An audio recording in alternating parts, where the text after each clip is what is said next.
Il faut s'arrêter maintenant, avant que ne commence l'escalade. Je prends le risque de suggérer une cessation des hostilités. Toutes les questions territoriales, de reconstruction, de sécurité et autres doivent et peuvent être réglées à la table de négociation sans conditions préalables.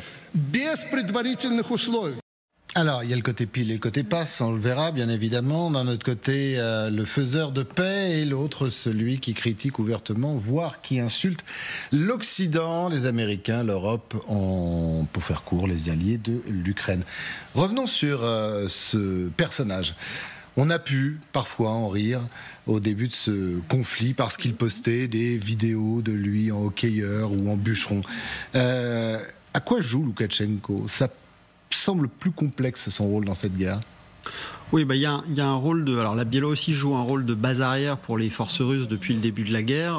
C'est à la fois l'allié fidèle de Poutine et en même temps il a toujours joué sa propre partition. Il a longtemps essayé de jouer sur les deux tableaux, à la fois ami des Russes et des Occidentaux.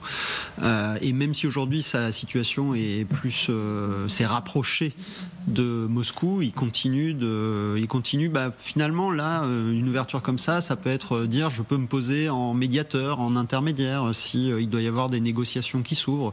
C'est une façon d'exister politiquement, très certainement, mais c'est aussi une façon de montrer que la Biélorussie a sa propre politique étrangère qui n'est pas forcément celle du Kremlin, donc il y a aussi un message de politique intérieure, très certainement. Alors, regardons la déclaration du Kremlin. Comment a réagi le Kremlin justement à cet appel de Loukachenko? C'est Dmitri Peskov qui s'est exprimé et la Russie annonce évidemment qu'elle exclut, qu'elle met un terme au sujet de l'Ukraine. Rien ne change, l'opération militaire spéciale se poursuit puisque c'est le seul moyen d'atteindre les objectifs fixés par notre pays aujourd'hui. Renaud Girard, quelle analyse vous faites de ce qu'il s'est passé là ce matin? On a l'impression d'assister à un jeu entre les deux. Oui, je crois qu'effectivement, Loukachenko a toujours voulu avoir une certaine politique étrangère à lui. Évidemment, il est allié des Russes, formellement d'ailleurs, au sein d'une alliance formelle. Mais à un moment, il avait même invité le secrétaire d'État américain à Minsk, etc. Il a tout fait. Il a été une base arrière, surtout dans l'offensive de mars. Au début, celle qui est arrivée au nord de Kiev. Et pour l'aviation russe quand même. Pour l'aviation russe, voilà. Mais il a abrité des négociations, les premières négociations qui étaient début mars, avant que ces négociations aillent à Istanbul.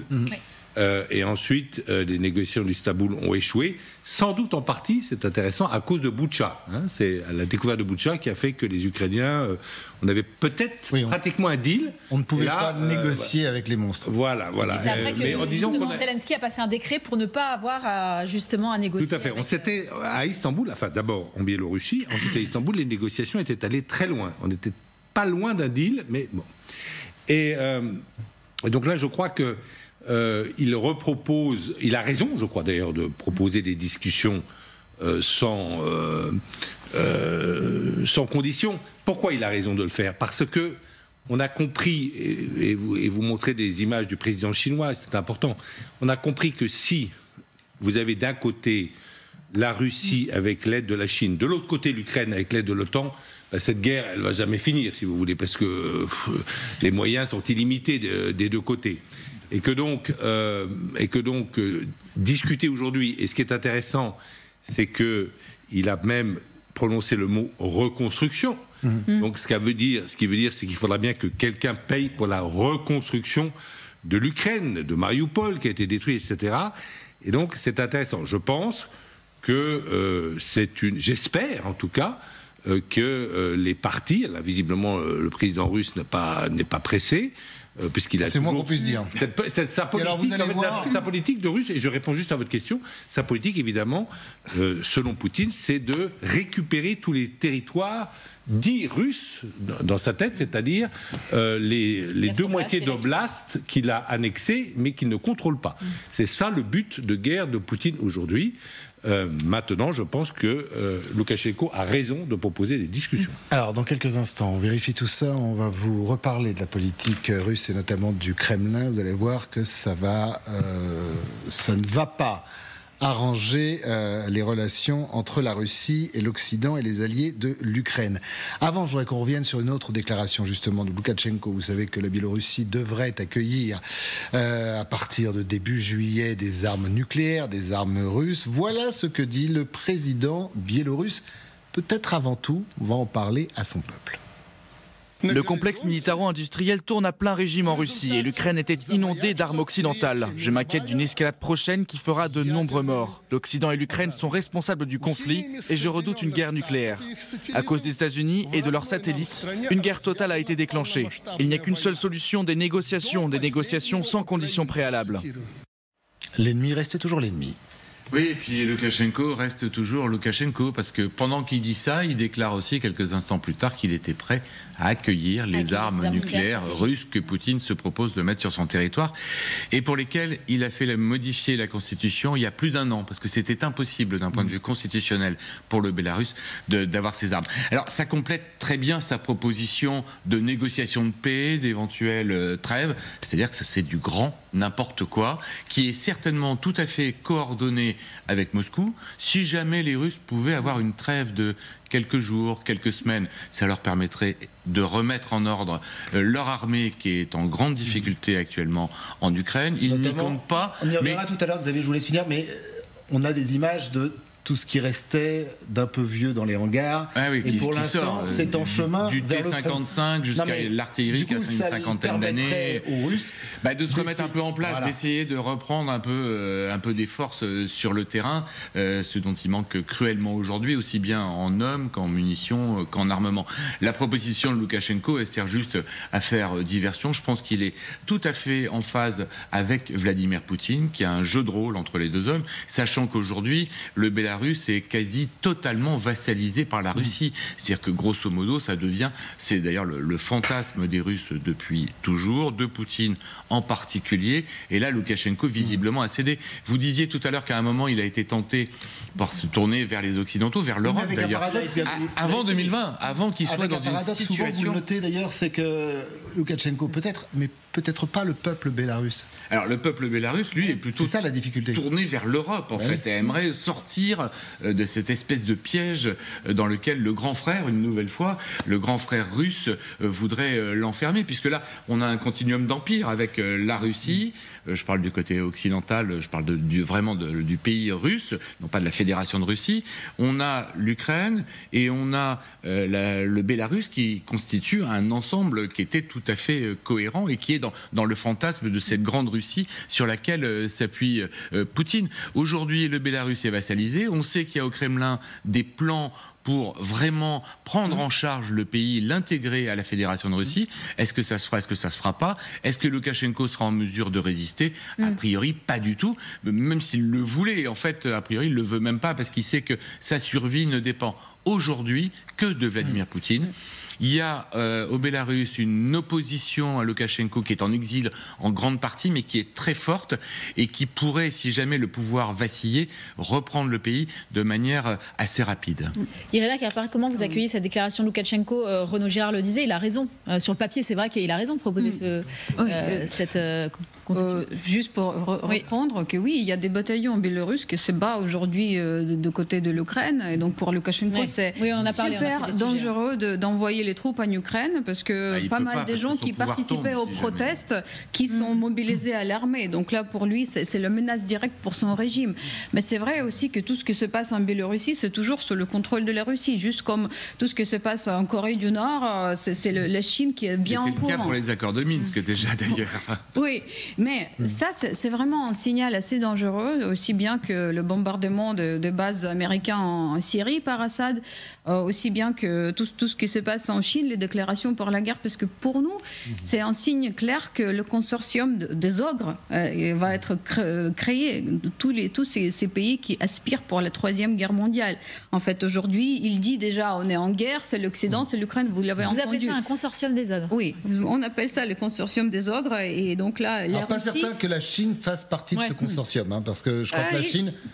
Dans 10 ans, je ne suis pas un spécialiste, mais il me semble que les Chinois, d'ailleurs, Girard a écrit un très très bon papier, je pense que la Chine est plutôt sur un axe business et d'essayer de perdurer dans le temps, que tout détruire et de laisser la Russie et les Bélarusses jouer avec C'était une bonne idée au nucléaire. début de la guerre que oui, la Chine aspire à acheter tout ça, toute la Russie pour le prix des bons coins. Il commence, hein. Il commence. Hein. Dans le deal qui s'est passé. Inch'Allah, on espère que ça va se passer comme ça, mais en fait, il y a le risque dans 10 ans. Si on laisse la Russie se reposer et reprendre ses forces, la Russie, en fait, c'est la parapluie nucléaire pour la Chine, juste comme les États-Unis, c'est parapluie nucléaire pour les États d'OTAN. Et c'est pour nous, les Ukrainiens, et pour le monde entier, c'est tellement important d'exclure la Russie de cette formule de consortium des ogres que ça ne se répète pas dans 10 ans avec le pouvoir malheureusement, beaucoup plus fort. Peut-être pas pour le monde entier. C'était l'objet aussi de vos papiers où vous disiez dans votre édito. Pour le monde entier, parce que là, pour le moment, ce sont les Ukrainiens qui payent avec leur vie. Et c'est le monde qui paye non plus qui est derrière.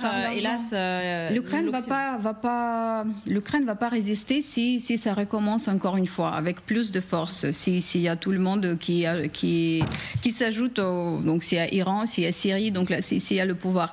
Mais malheureusement, ça va aboutir vraiment à la 3e guerre mondiale. Donc là, ce ne sera pas que pour le business, ce sera vraiment une catastrophe pour l'humanité. C'est pour ça, encore une fois, il faut finir avec la Russie une fois pour toutes maintenant, le régime de Poutine. Peut-être que la fédération russe sera créée après, la vraie fédération, et pas l'empire de KGB qu'on voit aujourd'hui. Ça semble quand même compliqué d'en finir avec Poutine et avec son régime. Pascal Boniface est avec nous. Merci d'être là. Vous êtes avec nous parce que vous voulez vous faire réagir dans un premier temps à cette déclaration de Vladimir Poutine et de Sergueï Lavrov. La Russie adopterait une nouvelle stratégie de politique étrangère, nous dit-on, présentant les États-Unis, l'Occident comme l'origine de menaces existentielles pour Moscou. Ça, c'est Sergueï Lavrov qui le dit. La nature existentielle des menaces est pointée du doigt. Elle serait créée par les actions, dit-il, des pays inamicaux. Ça cache quoi, cette déclaration ? Oh, ça cache pas grand-chose. C'est en fait la répétition de ce que Poutine et de ce que les Russes disent depuis longtemps. Ce n'est pas Moscou qui a agressé l'Ukraine. L'Ukraine fait partie du camp occidental désormais. Et c'est les pays occidentaux qui veulent attaquer la Russie, qui mettent en cause l'existence de la Russie, même si certains propos maladroits de responsables polonais accréditent un peu cette thèse. Donc il y a quand même toujours, c'est pas tout à fait nouveau. Alors disons qu'ils veulent conceptualiser des déclarations, un peu comme ils veulent codifier des déclarations qui sont relativement constantes depuis le début de la guerre et peut-être donner un corps doctrinal à cela pour que les choses soient clarifiées pour l'opinion russe. Ça, c'est intéressant. Vous parlez de l'opinion russe. Est-ce à dire que jour après jour, le Kremlin, Poutine, prépare l'opinion russe, alors non pas à la défaite, mais à ce que cette opération spéciale soit une réelle guerre et qu'elle dure très très longtemps? Oui, il a admis hier pour la première fois qu'il y aurait des difficultés économiques. Donc, il prépare un peu l'opinion de dire peut-être que du fait de la guerre, on devra se serrer la ceinture. On sait aussi qu'il joue beaucoup sur des comparaisons historiques. La Grande Guerre patriotique où la Russie a payé un prix fort, quand même 26 millions de morts pour lutter contre le nazisme. Donc, il s'appuie un peu là-dessus. Et de nouveau, donc, il montre la Russie comme étant agressée par l'extérieur. Et pour lui, les livraisons d'armes occidentales à l'Ukraine ne sont pas une sorte de droit à la légitime défense, puisque c'est l'Ukraine qui a été agressée, mais il voit bien une sorte de guerre que les Occidentaux mèneraient par alliés interposés, par Ukrainiens interposés contre la Russie. Donc, beaucoup de Russes ont déjà quitté le pays. Ceux qui ne sont pas d'accord avec Poutine, on estime environ à 1 million le nombre de Russes qui ont quitté le pays. D'autres subissent la guerre bon gré, mal gré, et plutôt malgré que bon gré, et puis d'autres y croient parce que effectivement il y a cette vision d'une Russie, d'une sainte Russie, un peu retour aux fondamentaux, qui serait attaquée par les Occidentaux, par un complot occidental contre la Russie. Donc c'est un récit qui peut convaincre une partie des gens qui se disent bon, on est un peu obligé finalement de se défendre puisque l'on est attaqué. Alors concrètement, Vladimir Poutine, Pascal Boniface dit également autre chose. Il dit des bouleversements sur la scène internationale nous obligent à adapter des documents de planification stratégique. Concrètement, ça veut dire quoi, adapter ces documents de planification stratégique ?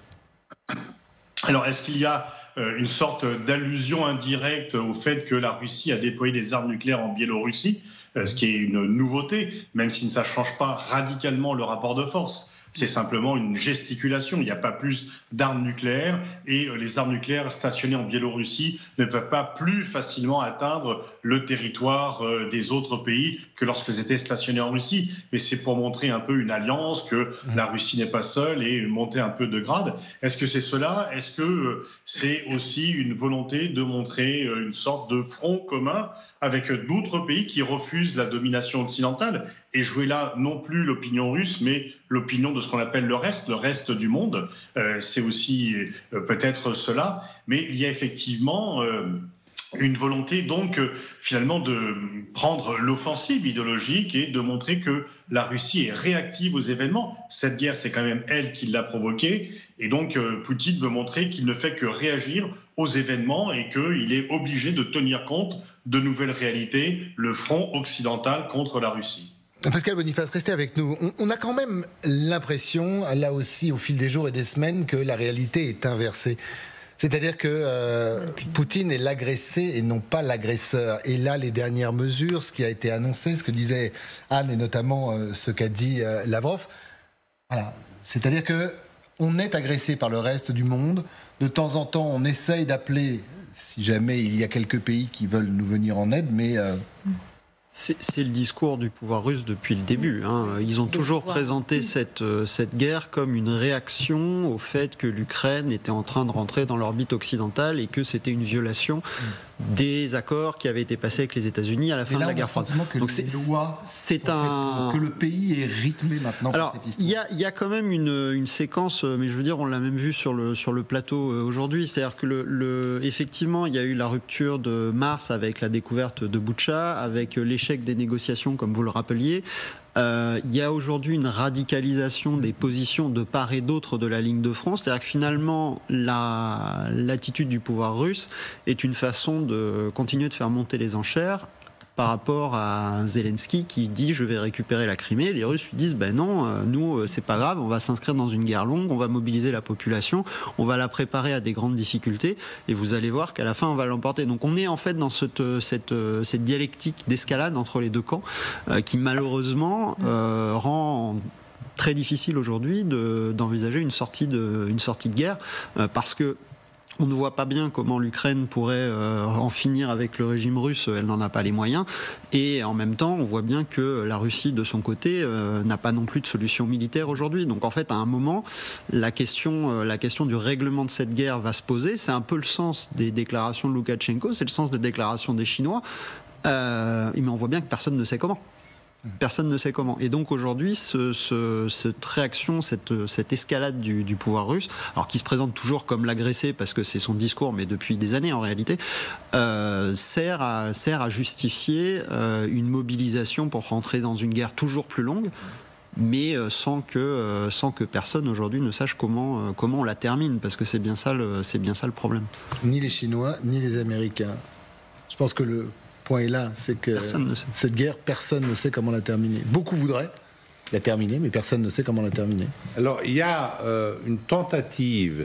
Si vous voulez, on a souvent dit que les Chinois étaient dans leur monde et qu'ils n'avaient eu aucun succès diplomatique. Or, tout d'un coup, alors que personne s'y attendait, ils ont quand même réglé un gros problème mondial, enfin disons régional, mais qui était un problème important, qui était une inimitié qui pouvait verser dans la guerre à tout moment entre l'Arabie Saoudite et l'Iran, et ils ont réussi, alors que l'Arabie Saoudite c'est un allié très proche des Américains depuis 1945, ils ont réussi ce grand coup diplomatique, les Chinois.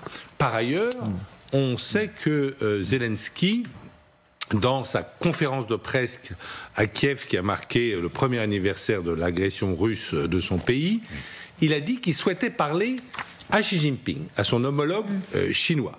Malheureusement, ça a été écarté par les dirigeants américains, peut-être un peu trop vite, parce que finalement, même si les points de vue aujourd'hui de Zelensky et de Xi Jinping sont éloignés, mais voilà, qu'est-ce que ça coûte de parler, en tout cas de parler à Xi Jinping, parce que les Chinois ne reconnaissent pas les annexions territoriales. Même la Crimée, qui a été annexée par la Russie en 2014, la Chine n'a jamais reconnu l'annexion territoriale de la Crimée par la Russie.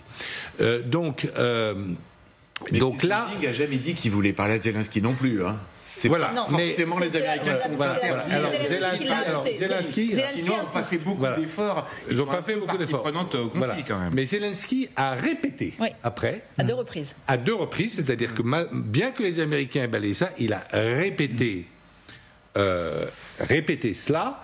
Et moi, je pense, mais je peux me tromper, vous pouvez me le dire d'ailleurs ici sur ce plateau, je pense qu'une des buts de la visite d'Emmanuel Macron en Chine, parce que Emmanuel Macron a toujours essayé d'être le faiseur de paix, etc. Il a essayé dans beaucoup de crises, il n'a pas réussi, mais voilà, on ne peut pas lui reprocher d'avoir essayé de faire la paix à droite à gauche. Et là, je pense qu'il va essayer de faire en sorte de voir s'il n'y a pas une solution, justement, d'une médiation chinoise, puisque, en fait, il serait beaucoup plus facile à la Russie ne va pas céder, ne va pas capituler devant Zelensky, après ce qu'ils ont dit. En revanche, si les Russes font des concessions, mais ils disent « Ah, mais je l'ai fait pour mon ami chinois qui m'a demandé ça au nom de la paix mondiale », ça, c'est, me semble-t-il, un scénario envisageable. On va demander à Pascal Boniface, justement, parce que vous cherchiez des réponses à vos questions, ce qu'il en pense, Pascal Boniface. Pascal est un grand expert, donc on va l'écouter. Oui, effectivement, Renaud Girard a raison, la Chine pourrait être médiateur, mais sur quelle position? Le problème, c'est que pour l'instant, les positions des uns et des autres sont simplement irréconciliables. Et même les Chinois auront du mal à faire rentrer dans la même boîte Russes et Ukrainiens. Les appels à la trêve aussi sont peut-être dus au fait que chacun sait que l'Ukraine prépare une grande offensive, qu'elle a reçu les armes pour le faire, et que selon la réussite ou non de cette grande offensive, on verra sur le terrain qu'est-ce que ça donne. Est-ce que les Russes ont accumulé suffisamment de défense et d'hommes pour résister à cette contre-offensive ukrainienne, ou est-ce que celle-ci sera décisive? Probablement, les Ukrainiens ne parviendront quand même pas à tous leurs objectifs de guerre, qui sont, il faut le rappeler, récupérer y compris la Crimée. Et ce qui paraît difficile sur le plan militaire et politique, mais ils peuvent regagner un peu de terrain. Est-ce que ça sera suffisant pour ensuite dire on fait la paix des braves, l'Ukraine a regagné une partie de son terrain, mais pas tout ce qu'elle a perdu. Et est-ce que aussi la lassitude des combattants, parce que même si les Ukrainiens sont très déterminés, il commence quand même à y avoir une partie de la population qui se dit est-ce qu'il faut vraiment tous mourir pour la Crimée ou pour une partie du Donbass, ce n'est pas certain. Les Russes doivent mobiliser, on parle d'une nouvelle mobilisation de 400 000 hommes, ce qui va encore plus perturber quand même l'économie russe et la société russe. Donc en fait, on ne sait pas en fait quels sont les scénarios qui sont les plus évidents, et il faudra probablement attendre cette contre-offensive ukrainienne pour voir ce que militairement elle donne comme résultat. Pascal Boniface, restez avec nous. Justement, vous parlez de contre-offensive, vous parlez de ces Russes qui aujourd'hui doutent de plus en plus. Vous allez voir qu'à la télévision d'État, contrôlée bien évidemment par le Kremlin, on redoute cette contre-offensive ukrainienne et qu'on se place plus en agresseur mais plutôt sur la défensive.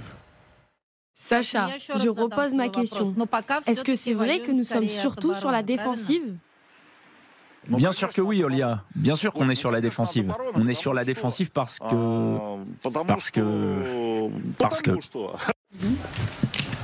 Alors, autre extrait de la télé russe, cette offensive devrait être puissante. Pourquoi? Parce que les Ukrainiens ont bien sûr des armes occidentales, mais aussi d'autres armes qui pourraient être américaines. On ne sait pas tout, nous dit-on à la télé russe. Voici comment seront abordés les objectifs d'une attaque de feu lors de la prochaine contre-offensive ukrainienne. Des armes de haute précision et à longue portée seront principalement utilisées. On pense qu'il s'agit tout d'abord d'une bombe de petit diamètre lancée depuis le sol, d'une bombe JDAM-ER et de munitions HIMARS. En fait, on ne sait pas vraiment ce qu'ils ont reçu. Il est tout à fait possible qu'il y ait d'autres moyens d'attaque qui soient orchestrés par l'Occident. Nous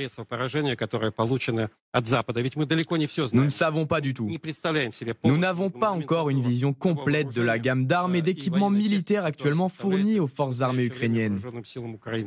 Et je pense que l'utilisation même de ces armes de haute précision sera exceptionnellement massive sur toute la profondeur de notre ligne de défense. Et simultanément sur tous les postes de commandement, les nœuds de communication, les dépôts d'armes et de munitions et les lignes de communication. Nous ne savons pas si les États-Unis ont fourni aux forces armées ukrainiennes un équipement de contre-mesure électronique capable de paralyser complètement tous nos réseaux de contrôle radio des troupes et à tous les niveaux. Il y aura donc des surprises. Inquiétude sérieuse générale des Russes. Alors, toujours pareil, hein, on se dit, est-ce qu'ils ont compris, est-ce qu'ils constatent, ou est-ce que derrière il y a un double message? C'est de dire à la population, regardez comme ils sont méchants, regardez comme ils vont souffrir, regardez comme on a besoin de vous, de votre argent et de certains d'entre vous pour aller combattre. Oui, vous avez tout à fait raison. Ce qui est frappant, c'est que la façon de présenter les choses de Poutine, c'est une présentation d'antagonisme et de conflit militaire. En fait, il est bien encerclé, mais ce n'est pas par des outils militaires, c'est par des valeurs, qui sont les valeurs de la démocratie et de l'Occident, qui n'ont pas cessé de progresser de l'Ouest vers l'Est depuis 1990. Et il voit bien que l'étape suivante, c'est chez lui. Et c'est ça l'encerclement. Mais comme il ne peut pas répondre au niveau des valeurs, il répond au niveau de l'armement. Et il essaye de transposer ça en une guerre militaire. Ce qui est plus facile à expliquer pour son opinion publique que s'il expliquait pourquoi la démocratie c'est mauvais. Et ça lui permet de régresser en interne. Oui, tout à fait. Absolument, parce qu'il prend un peu en otage sa population et il empêche évidemment toute pénétration d'idées non conformes à sa ligne et à sa vision de l'histoire. Et donc, par le fait... Alors, ce qui peut nous surprendre, nous, Européens et Français, c'est quand même l'indolence un petit peu de la population russe, hein, qui finalement, au niveau individuel, ne fait pas beaucoup d'analyse, de réflexion sur son sort, etc. Ça c'est vraiment une grande... Mais c'est compliqué parce qu'il n'y a plus du tout d'opposition en Russie. Surtout qu'il y a de plus en plus d'arrestations, de condamnations de plus en plus lourdes. Donc oui, il y a une chape de plomb qui est en train de... Encore hier, avec l'arrestation de ce journaliste du Wall Street Journal, justement, sous prétexte d'espionnage. Ce qu'on commande aux Chinois des derniers logiciels, justement, de morphing pour pouvoir dépister, tracer, surveiller la population. Mais pour revenir sur cet extrait de la télévision russe, quand même, ce qu'on voit ces derniers jours, c'est cette inquiétude quand même qui monte, notamment quand on regarde les comptes des blogueurs militaires russes qui, depuis plusieurs jours, s'interrogent sur les moyens de la contre-offensive ukrainienne, sur les endroits, les axes par lesquels ils pourraient essayer de forcer les lignes de défense russes, avec en plus ces attaques qu'on a vues sur le sud ukrainien, sur notamment la ville de Melitopol cette semaine, avec manifestement des armes dans les mains des Ukrainiens de plus longue portée, c'est-à-dire certaines armes, notamment ces fameuses bombes planantes qui avaient été promises par les Américains en février, qui, c'est en tous les cas l'analyse qui est faite par des experts, serait peut-être maintenant, ça y est, arrivé dans les mains des Ukrainiens. Enfin, tout ça, plus on ajoute les images du ministre de la Défense ukrainien qui se met en scène dans les tanks occidentaux qui viennent d'arriver sur le front. Qui, plus les Américains qui mettent aussi une pression. Absolument, mais qui a grand renfort de communication. On voit bien à quel point l'Ukraine aussi est en train de faire monter la pression pour bien faire passer le message que cette contre-offensive arrive. Donc on sent quand même cette crispation dans les mots des observateurs russes. Général, et après on retrouvera une dernière fois Pascal Juste Bonissin, un commentaire supplémentaire par rapport à l'appréciation de la menace adverse par le régime de Vladimir Poutine. Je pense qu'ils savent très bien où ils sont défaillants par rapport aux armements occidentaux, par rapport à la technologie occidentale. Donc il faut quand même préparer les opinions à des défaites, entre guillemets, ou en tout cas à des difficultés dans un certain nombre de domaines. Il a mentionné l'électronique. C'est certain que dans ce domaine-là, ils ne font pas le poids. Hein. En revanche, dans des domaines comme les missiles, on l'a vu, hein, le nucléaire certainement, là ils sont assez bons. Les chars, ils en ont beaucoup, mais ils sont de mauvaise qualité. On va les voir tout à l'heure, ils sont un peu vieux. Hein, le T-14 Armata qui était prévu pour entrer en service 2019, ça a été repoussé à 2024. Plutôt au T-54, là ils sont plutôt ils revenus pas beaucoup, ils ressortent au T-54. En arrière. Alors, c'est pour dire que, vous voyez, là aussi, dans cette appréciation, il y a déjà cette préparation aussi à de mauvaises nouvelles.